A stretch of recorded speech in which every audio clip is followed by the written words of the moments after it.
Everyone, बात करते हैं कुछ सेहत के हवाले से। हम देखते हैं फिजियोथेरेपिस्ट के पास हम तब ही जाते हैं जब हमारी कोई चोट लगी होती है डेली बेसिस पर, या फिर वीक में एक बार जाना, महीने में एक बार जाना। हम तब भी इसका नहीं सोचते हैं कि हमें उनके पास जाना चाहिए, हमारी बॉडी को क्या रिलीफ मिल सकता है इनके पास जाने से। साथ साथ अवेयरनेस तो आती जा रही है। ज़रूरी नहीं है कि खुदा न खास्ता अगर आपको कोई चोट लगी है, आपको कोई फ्रैक्चर हुआ है, उसके बाद ही आपको जाना चाहिए। आप अपनी रूटीन में भी जा सकते हैं। और इसके साथ साथ हम देखते हैं सोशल मीडिया से हमें पता चलता है, बहुत सारे लोग जो हैं, हम देखते हैं कोई अपनी गर्दन टेढ़ी करवा के पटाखे निकलवा रहा होता है और कहते हैं इससे बहुत रिलीफ मिलता है। तो ये थोड़ा सा खतरनाक काम तो होता है और ये इसका भी ट्रेंड बढ़ता जा रहा है। लेकिन क्या ये पाकिस्तान में उस तरह से सर्टिफाइड डॉक्टर्स के साथ अवेलेबल है, और जो कर रहे हैं तो इसके नुकसानात क्या है और बेसिकली होता क्या है, इस बारे में बात करेंगे। हमारे साथ मौजूद हैं डॉक्टर महरीन मजहर साहिबा, जो कि फिजियोथेरेपिस्ट हैं और कायरोप्रैक्टर भी हैं। अस्सलाम वालेकुम, कैसी हैं? अल्हम्दुलिल्लाह। महरीन, मैंने ना फर्स्ट कायरोप्रैक्टर देखी हैं जो खातून हैं लेकिन मैं अक्सर देख रही हूँ जो मेरे पास आते हैं वो मेल हजरात हैं, या जिनका मैं सुनती हूँ वो मेल हजरात ही आते हैं। तो मुझे बताएं कि जैसे कि फिजियोथेरेपी है वैसे ही कायरोप्रैक्टर है, या इनमें डिफरेंस क्या है? बेसिकली कायरोप्रैक्टर्स पाकिस्तान में फिजियोथेरेपिस्ट ही होते हैं बेसिकली, जो कि सर्टिफिकेशंस लेके कायरोप्रैक्टिक एडजस्टमेंट्स परफॉर्म कर रहे होते हैं। लेकिन अगर हम बाहर बात करें, यूरोपियन कंट्रीज़ में बात करें, अब्रॉड की बात करें, तो वहाँ पर प्रॉपर एक कायरोप्रैक्टर्स की डिग्री होती है। वहाँ पे फिजियोथेरेपी सेपरेट होती है, कायरोप्रैक्टर्स सेपरेट होते हैं। लेकिन मैं ये कहूँगी कि यहाँ पे जो आजकल बहुत ज़्यादा ट्रेंड चल रहा है कि फिजियोथेरेपिस्ट कायरोप्रैक्टिक एडजस्टमेंट्स परफॉर्म नहीं कर सकते, तो ऐसा नहीं है। फिजियोथेरेपिस्ट प्रॉपर अपनी सर्टिफिकेशंस लेके कायरोप्रैक्टिक एडजस्टमेंट्स परफॉर्म कर सकते हैं, क्योंकि कायरोप्रैक्टिक एडजस्टमेंट्स सिर्फ एक ये समझ लें कि फिजियोथेरेपी, अगर मैं कहूँ कि एक बहुत बड़ा टूल बॉक्स है, उसमें से एक टूल निकाल लें तो वो कायरोप्रैक्टिक एडजस्टमेंट्स होता है। तो ऐसा नहीं है कि ये कोई एक सेपरेट डोमेन है, it is a separate domain in abroad. लेकिन पाकिस्तान में अगर फिजियोथेरेपिस्ट हैं आप, और आप एक प्रॉपर अच्छे स्किलफुल फिजियोथेरेपिस्ट हैं, आपने अपनी सर्टिफिकेशन लेनी है, तो आप कायरोप्रैक्टिक एडजस्टमेंट्स को परफॉर्म कर सकेंगे। और सर्टिफिकेशन की बहुत ज़्यादा ज़रूरत है। बगैर सर्टिफिकेशन के तो नहीं आप किसी को गर्दन को टेढ़ा कर सकते हैं, और एक बार ही पटाखे की आवाज़ आएगी फिर दोबारा नहीं आएगी। तो मुझे बताएं कि जो आवाज़ आती है, जो हमें बड़ी जैसे रिलैक्सिंग होती है, वो क्यों आती है, और उसके बाद क्या रिलैक्सेशन जो है वो पेशेंट जो है फील करता है? बेसिकली ये जो हम अक्सर हम अपने नकल्स में से भी पॉपिंग क्रैकिंग साउंड्स आ रही होती हैं जब हम उसको थोड़ा सा थ्रस्ट कर रहे होते हैं। तो बेसिकली जो पॉपिंग या क्रैकिंग साउंड आती है after doing the chiropractic adjustments, वो ऐसा नहीं है कि आपकी कोई बोन सेटिंग हो रही है या कोई हड्डी आपकी अलाइन हो रही है, ऐसा कुछ भी नहीं होता। ये सिर्फ एक मिथ है। बेसिकली वो जो पॉपिंग या क्रैकिंग साउंड्स होती हैं वो हमारे जॉइंट्स के अंदर गैस के बबल्स होते हैं। जब हम सडन कोई थ्रस्ट देते हैं या कोई मूवमेंट करते हैं तो वो गैस के बबल्स जॉइंट से बाहर निकलते हैं, जिसकी वो क्रैकिंग साउंड आ रही होती है। तो ऐसा नहीं है कि जो हम समझते हैं कि बोन सेटिंग हो रही है, मेरी बोन सेट हो गई, हमने कोई थ्रस्ट दिया और बोन सेट हो जाएगी, ऐसा नहीं होता। तो इसको कायरोप्रैक्टिक एडजस्टमेंट कहते हैं? कायरोप्रैक्टिक एडजस्टमेंट्स बोलते हैं, या फिर इसको हम बोलते हैं high velocity thrust manipulation. Basically it is a form of manipulation जिसमें हम सडन एक जर्क देते हैं बॉडी को, और ऐसा फील हो रहा होता है बाहर से देखने वालों को कि शायद हम बोन को सेट कर रहे हैं, उसको सीधा करने की कोशिश कर रहे हैं। लेकिन नॉर्मली अल्लाह ताला ने हमारी बॉडी को इस तरह नहीं बनाया हुआ, इतना नाजुक नहीं बनाया हुआ कि हम एक थ्रस्ट देंगे और बॉडी की अलाइनमेंट शुरू हो जाएगी। But it is very good for the range of motion, pain को मैनेज करने के लिए, मस्कुलर स्टिफनेस को कम करने के लिए कायरोप्रैक्टिक एडजस्टमेंट्स बहुत अच्छी होती हैं। अच्छा, हम देखते हैं जैसे आपने कहा पॉपिंग, या जब हम क्रैकिंग कर रहे होते हैं, हम अपने हाथों की उंगलियों से या पैरों पे हम इसको लेटते हुए ऐसे करते हैं, तो ये हमें एक रूटीन बन जाती है, फिर हमें ना सुकून नहीं मिलता, हम बैठते हुए भी हल्का सा ऐसे करते रहते हैं। तो अगर हम बॉडी के साथ ये करना शुरू कर दें अपनी, तो उसकी भी हमें क्या कहते हैं आदत बनती जाती है उसकी भी? मैं कह सकती हूँ कि आदत बनती है। लेकिन देखें, अगर एक प्रोफेशनल से आप अपनी ओवरऑल पूरी बॉडी की एडजस्टमेंट्स करवा रहे हैं, कायरोप्रैक्टिक मैनिपुलेशंस करवा रहे हैं, that is a different thing. लेकिन अगर आप खुद डेली रूटीन में बैठे बैठे गर्दन के कड़ाके निकाल रहे हैं या अपनी स्पाइन की अलाइनमेंट खुद से कर रहे हैं, गर्दन के भी खुद निकालते तो ये चीज़ आपके लिए लॉन्ग टर्म फिर नुकसान दे सकती है। क्योंकि इस तरह अगर मैं बार बार बैठे बैठे नकल्स की या पूरी बॉडी की एडजस्टमेंट्स खुद से करना शुरू कर दूंगी, तो मेरे जॉइंट्स की लेग्जिटी बढ़ना शुरू हो जाएगी, इनमें लचक ज़्यादा आना शुरू हो जाएगी, फिर फ्रैक्चर्स के चांसेस ज़्यादा होते हैं। तो आई वुड सजेस्ट कि जब भी कायरोप्रैक्टिक एडजस्टमेंट्स करनी है, एक प्रोफेशनल से कंसल्ट करें, क्योंकि हमारा जो एक प्रोटोकॉल होता है वो एक बड़ा वेल मैनर्ड वे में चल रहा होता है। अब पेशेंट आया, हमने ये नहीं करना कि उसे लिटा के पहले हमने एडजस्टमेंट्स ही कर देनी, हमने पहले देखना है कि उसकी बॉडी को इसकी नीड है या नहीं है, कॉन्ट्रा इंडिकेटेड तो नहीं है, कहीं बॉडी के अंदर ओस्टियोपोरोसिस तो नहीं चल रहा। मतलब मल्टीपल ऐसी चीज़ें होती हैं या ऐसे फैक्टर्स होते हैं जिनको हम देख के फिर कायरोप्रैक्टिक एडजस्टमेंट्स परफॉर्म कर रहे होते हैं। तो हमें कब पता चलता है कि हमारी बॉडी को अब एडजस्टमेंट की ज़रूरत है और हमें कायरोप्रैक्टिक सेशन जो है वो ले लेना चाहिए? मैं सिर्फ ये बात नहीं करूँगी कि आपको कायरोप्रैक्टिक एडजस्टमेंट चाहिए होती हैं। हमारी बॉडी को जिस तरह कहा, जैसे मैंने कई बार बात की है कि हमारा lifestyle is getting sedentary day by day.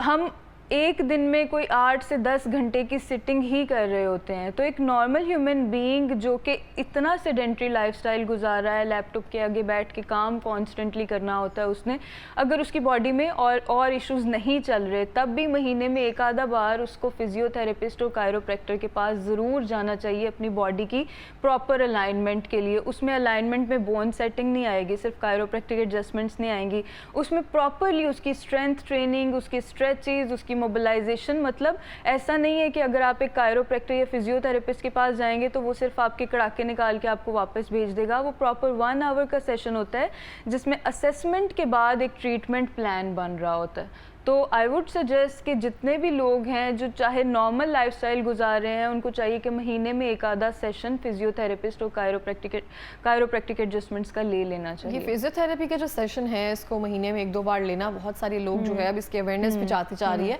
जिनका काम 8 घंटे बैठने का होता है, जिनका काम कंप्यूटर के साथ करने का होता है, अगर वो जाएँ तो उनकी मेरा ख्याल है सेहत ही बेहतर होगी। इससे ज़्यादा क्या फ़र्क पड़ता है आपकी ज़ात के साथ। अच्छा, कायरोप्रैक्टर जो है अभी भी लोग इससे डर रहे होते हैं, जैसे जैसे हम वीडियोज़ देखते हैं, कुछ फनी वीडियोस भी हैं जो हमारे सामने आ जाती हैं कि कुछ ऐसे डॉक्टर्स या कुछ ऐसे कायरोप्रैक्टर्स हैं जो लॉकडाउन में पड़े हुए हैं और उन्होंने एक आपको जर्क दिया, उसके बाद आप दोबारा से नहीं उठे हैं। ये भी वीडियोस हमारे सामने आ रही होती हैं। तो कौन सी ऐसी सर्टिफिकेशन होती है कहीं जाने से पहले हम उनको चेक कर लें, रिव्यू कर लें, ऐसा कुछ होता है प्रोटोकॉल्स? बिल्कुल ऐसे होता है। अब तो सब कुछ आपको इंटरनेट पे पड़ा हुआ मिल जाता है। मैं हमेशा पेशेंट्स को सजेस्ट करती हूँ कि जब भी आपने किसी डॉक्टर के पास जाना है, स्पेसिफिकली आप फिजियोथेरेपिस्ट की बात कर लें, सब मार्केट में जो बैठे हैं they are not skilful, graduate हुए हैं और फ़ौरन से अपने क्लिनिकल सेटअप स्टार्ट कर लिए हैं। ऐसा नहीं होता। प्रॉपर फिजियोथेरेपी या कायरोप्रैक्टिक एडजस्टमेंट्स करने के लिए आपको एक लॉन्ग टर्म एक्सपीरियंस की ज़रूरत होती है। आपके हाथ से बहुत सारे पेशेंट्स गुजरेंगे तो आपको प्रॉपर फील आएगी पेशेंट्स की। तो कोशिश करें कि प्रॉपर एक रिसर्च कर लें कि कौन कौन से थेरेपिस्ट आपके सराउंडिंग में अवेलेबल हैं और क्या वो सर्टिफाइड हैं या नहीं हैं। आप क्लिनिक में जाएंगे, आपको प्रॉपर सर्टिफिकेशंस मिलेंगी। अगर तो वो प्रॉपर सर्टिफाइड हैं तब आप उनसे कायरोप्रैक्टिक एडजस्टमेंट्स करवाएं, अदरवाइज़ आप सिर्फ एक फिजियो का अच्छा सेशन ले लेंगे तो आप बेहतर रिलीफ फील करेंगे। ठीक हो गया। अच्छा, हम देखते हैं आपके पास जो पेशेंट्स आते हैं वो क्या रिलैक्स फील करते हैं फिजियोथेरेपी के बाद और कायरोप्रैक्टर के बाद? दोनों में ऑब्वियसली डिफरेंस तो एक मेजर है, तो उनको क्या ज़्यादा रिलैक्सिंग लगता है? पहले मैं आपको थोड़ा सा एक आइडिया दे दूं कि कायरोप्रैक्टिक एडजस्टमेंट्स और फिजियोथेरेपी में हम डिफरेंस किस तरह फील करते हैं। फिजियोथेरेपी एक बहुत वास्ट डोमेन है। जैसे मैंने एक बात की कि एक पूरा टूल बॉक्स है आपके पास, ठीक है, उसमें बहुत सारे टूल्स हैं, वो बेसिकली फिजियोथेरेपी है। उसमें से एक टूल हमने सेपरेट कर लिया, that is of chiropractic adjustments. Physiotherapy बहुत वास्ट डोमेन है, उसमें से ही एक पार्ट कायरोप्रैक्टिक एडजस्टमेंट्स का आता है जिसको हम हाई वेलोसिटी थ्रस्ट मैनिपुलेशन बोल रहे हैं। This is not different at all. हम अपनी फिजियोथेरेपी की डिग्री के अंदर इस चीज़ को पढ़ रहे होते हैं, लेकिन मसला ये आता है कि हमारी फील्ड में वाइल वी आर स्टडिंग हमें प्रॉपर प्रैक्टिस नहीं करवाई जा रही, तो उस प्रैक्टिस के लिए फिर प्रॉपर हमें सर्टिफिकेशन सेपरेट लेनी पड़ेगी। अच्छा, आपके साथ भी ये प्रॉब्लम होती है, आपको प्रैक्टिस नहीं करवाई जाती है? बहुत ज़्यादा हम देखते हैं मेजर ये मसला यही आता है कि प्रैक्टिकल जो चीज़ें हैं वो हमें डिग्री लेने के बाद जाके कहीं जाके प्रैक्टिस वगैरह जो है वो करना पड़ती है। अच्छा, जितना भी ये सारा काम है फिजियोथेरेपी का, कायरोप्रैक्टर का, इसमें ये होता है कि हमारी बोन या फिर जो भी चीज़ें हैं वो हेल्दी होनी चाहिए, वो स्ट्रॉन्ग होनी चाहिए। उसके लिए हमें कौन सी सप्लीमेंट्स या मेडिकेशंस जो हैं डेली रूटीन में शामिल रखनी चाहिए? बहुत सारे सप्लीमेंट्स की हमें ज़रूरत होती है। स्पेसिफिकली अगर हम बोन हेल्थ की बात करें, vitamin D is very important, calcium is very important.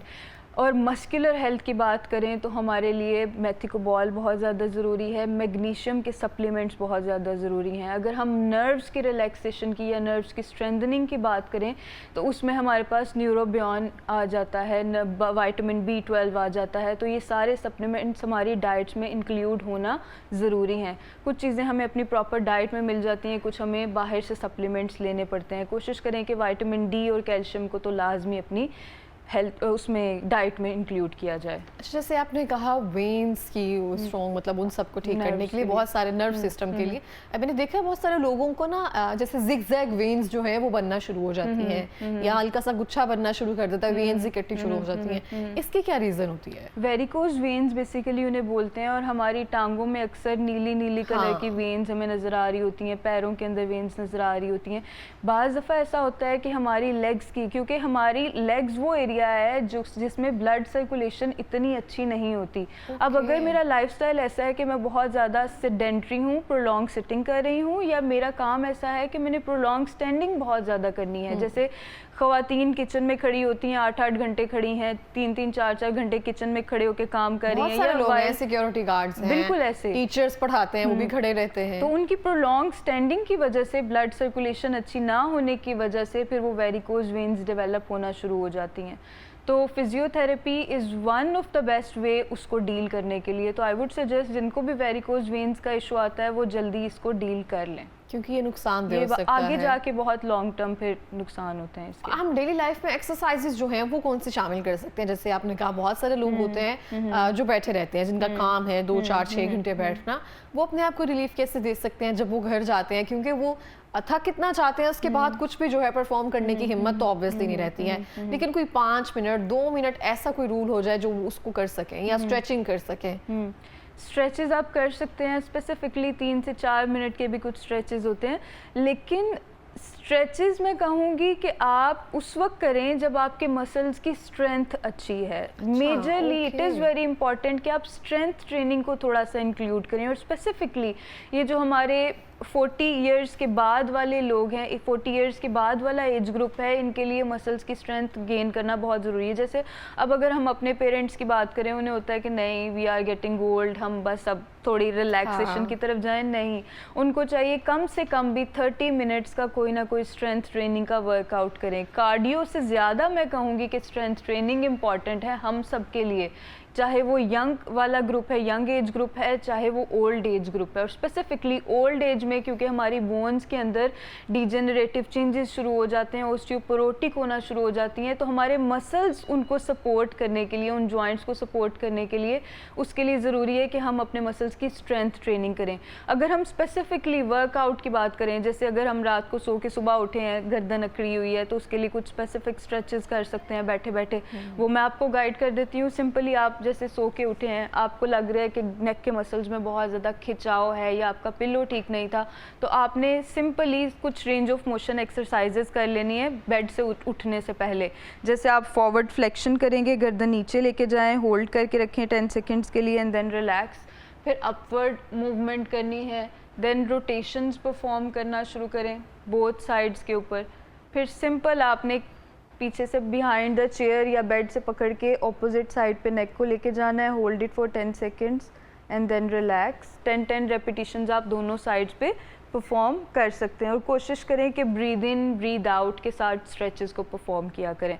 बाकी कुछ बैक के स्ट्रेचेस हैं जो कि मैं आपको सिटिंग में गाइड नहीं कर सकती। नहीं, बहुत बेहतरीन, बाकी आप गूगल कर लें वो सब चीज़ें वहाँ पे अवेलेबल हैं। लेकिन हम देखते हैं बहुत सारे लोग ना, जैसे मार्केट में अगर कोई नई चीज़ आती है ना, तो वो किसी डॉक्टर की सुपरविजन में तो करना ज़रूरी होती है, लेकिन जैसे हम देखते हैं बहुत सारे लोग जो फिजियोथेरेपी करवा लेते हैं, वो कहते हैं लाइट जो है उस पर मौजूद होती है, तो LED लाइट या रेड लाइट थेरेपी जो है वो करवा लेते हैं, तो वो घर ला के रख लेते हैं। तो क्या वो घर ला कर उस तरह से थेरेपी की जा सकती है, रेड लाइट थेरेपी या ऐसा कुछ भी हीट के लिए? थेरेपीज़ आप घर में, मतलब ये तो बिल्कुल भी नहीं पॉसिबल ना कि अगर आपको किसी सर्जरी की ज़रूरत है तो आप घर में सर्जरी करना शुरू कर दें, इट नेवर हैपन्स। लेकिन ये कुछ चीज़ें हैं, जैसे एक हीटिंग पैड या फिर LED लाइट जो आप कह रहे हैं, इंफ्रारेड में नहीं सजेस्ट करूँगी कि वो घर में आप यूज़ करें, लेकिन एक इलेक्ट्रिकल हीटिंग पैड ज़रूर होना चाहिए। जैसे कभी लगता है कि रात सो के उठे हैं, कमर में दर्द आ रही है, गर्दन में दर्द आ रही है, या खिंचाव महसूस, ओवरऑल पूरे दिन के थके हुए खिंचाव महसूस करते हैं, तो उसके लिए लिए आप टेम्परेरली हीटिंग पैड यूज़ कर सकते हैं, हीटिंग पैड आप ले लें घर में, वो यूज़ कर सकते हैं। But I would not suggest कि घर में यूट्यूब से देख के कोई एक्सरसाइजेज शुरू कर दी जाएँ या यूट्यूब से देख के कोई डिवाइस आप ले आएँ कि ये मोडेलिटीज़ हम फिजियोथेरेपी के लिए यूज़ करेंगे। अगर खुद से सारा कुछ करना होता तो फिर तो हमारा प्रोफेशन ही खत्म हो चुका है ना। बिल्कुल ऐसा ही है। अच्छा, हैंड मसाजर्स जो हैं वो कितना वर्क करते हैं? जैसे हम देखते हैं ना, बहुत सारे आ रहे होते हैं हैंड मसाजर्स, अभी भी अवेलेबल है मार्केट में, वो क्या यूजफुल है? येस, दे आर यूज़फुल, लेकिन स्पेसिफिकली उन लोगों के लिए जो कि जैसे जिम कर रहे हैं, बहुत ज़्यादा उनके मसल्स फटीग में जा रहे होते हैं, वो यूज़ कर सकते हैं। ओल्ड एज को मैं सजेस्ट नहीं करती कि वो मसाजर्स घर में खुद यूज़ करें, क्योंकि बाज़ दफ़ा बॉडी के अंदर डीजनरेटिव चेंजेस होते हैं, स्पाइन में डीजनरेटिव चेंजेस होते हैं। हमें नहीं आइडिया कि उनकी स्पाइन की, उनकी बोन्स की क्या कंडीशन है, और जो घर में यूज़ कर रहे हैं उन्हें ये भी नहीं पता होगा कि उन्होंने किस किस तरह से मसाजर को यूज़ करना है। तो घर में ओल्ड एज के लिए, ओल्ड ग्रुप वालों के लिए मसाजर्स ना यूज़ करें, लेकिन यंग लोग यूज़ कर सकते हैं। वैसे कर सकते हैं। कुछ सीट्स भी ऐसी होती हैं जिनमें मसाजर जो टेक्नोलॉजी है वो एग्जिस्ट कर रही होती है, दैट इज यूजफुल। आजकल मसाजिंग चेयर्स बहुत ज़्यादा चल रही हैं, और मसाजिंग चेयर्स का भी मैं सेम कहूँगी कि अगर यंग पॉपुलेशन है और उनको बॉडी में कोई आइलमेंट नहीं है, बॉडी में कोई इशू नहीं आ रहा, स्पाइन कम्प्लीटली फाइन है, हेल्दी है, वो यूज़ कर सकते हैं, उनके लिए मसला नहीं है। लेकिन किसी को भी अगर स्पाइन का कोई इशू आ रहा है, जॉइंट्स का भी कोई इशू आ रहा है, ऑस्टियोपोरोटिक हैं, तो कोशिश करें कि वो मसाजिंग चेयर्स यूज़ ना करें। क्योंकि अगर शायद आपने यूज़ की हो तो आपको आइडिया होगा कि मसाजिंग चेयर्स बहुत ज़्यादा हार्ड लगती हैं पीछे स्पाइन के ऊपर, तो उसकी वजह से ज़्यादा अलाइनमेंट डिस्टर्ब होने की कर रही होती है आपको लाइक दिस। चलें, ठीक हो गया। लास्ट मिनट में कोई पैगाम देना चाहेंगी? बिल्कुल, मैं ये कहना चाहूँगी कि आजकल कायरोप्रैक्टिक एडजस्टमेंट से रिलेटेड बहुत ज़्यादा मिथ्स चल रही हैं। मेरे पास पेशेंट्स आते हैं, कहते हैं बस वो कड़ाका निकाल दें और हम ठीक हो जाएंगे। ये नहीं देख रहे होते कि भाई आपकी 10 साल पुरानी पेन की हिस्ट्री है, या कड़ाका फंसा हुआ है मेरा, कड़ाका मेरा फंसा हुआ है। और मैंने वीडियो में देखा था कि पेशेंट आया है और उसने कड़ाका निकलवाया और उसके बाद वो ठीक हो गया है। It never happens. ये जो वीडियोज़ में दिखाया जाता है सब चीज़ें सच नहीं होती। कायरोप्रैक्टिक एडजस्टमेंट्स बहुत अच्छी चीज़ है, लेकिन आपने अपने लाइफस्टाइल को बेहतर करना है, आपने अपनी मसल्स की स्ट्रेंथ को बिल्ड करना है, आपने प्रॉपर एक फिजियो के साथ पहले असेसमेंट करवानी है। फिजियोथेरेपिस्ट आपको गाइड करेगा कि आपको कायरोप्रैक्टिक एडजस्टमेंट्स की ज़रूरत है या नहीं है। अगर है तो अगर वो सर्टिफाइड है तो वो खुद ब खुद ऐड कर देगा, आपने नहीं गाइड करना कि मुझे कर दें ये। ठीक है, बिल्कुल ऐसे ही है। Thank you so much programme में आने के लिए मेहरीन, और मैं कहना भूल गई थी, आप बहुत अच्छी लग रही हैं। Thank you so much. Thank you so much. और